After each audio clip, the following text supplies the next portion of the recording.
1 Peter 3.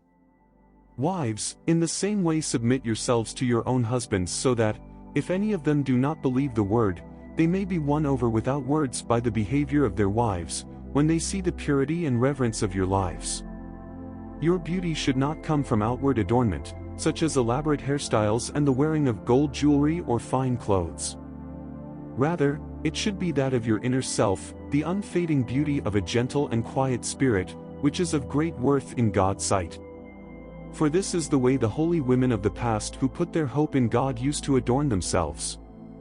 They submitted themselves to their own husbands, like Sarah, who obeyed Abraham and called him her Lord. You are her daughters if you do what is right and do not give way to fear. Husbands, in the same way be considerate as you live with your wives, and treat them with respect as the weaker partner and as heirs with you of the gracious gift of life, so that nothing will hinder your prayers. Finally, all of you, be like-minded, be sympathetic, love one another, be compassionate and humble. Do not repay evil with evil or insult with insult.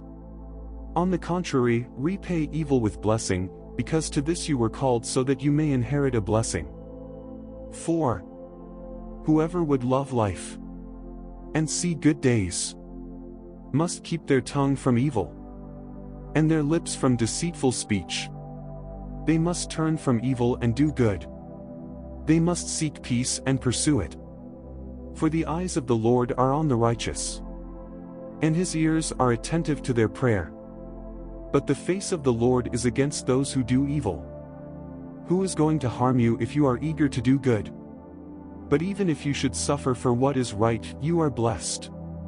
Do not fear their threats, do not be frightened. But in your hearts revere Christ as Lord. Always be prepared to give an answer to everyone who asks you to give the reason for the hope that you have. But do this with gentleness and respect, keeping a clear conscience, so that those who speak maliciously against your good behavior in Christ may be ashamed of their slander. For it is better, if it is God's will, to suffer for doing good than for doing evil. For Christ also suffered once for sins, the righteous for the unrighteous, to bring you to God. He was put to death in the body but made alive in the spirit. After being made alive, he went and made proclamation to the imprisoned spirits, to those who were disobedient long ago when God waited patiently in the days of Noah while the ark was being built. In it only a few people, 8 in all, were saved through water, and this water symbolizes baptism that now saves you also, not the removal of dirt from the body but the pledge of a clear conscience toward God.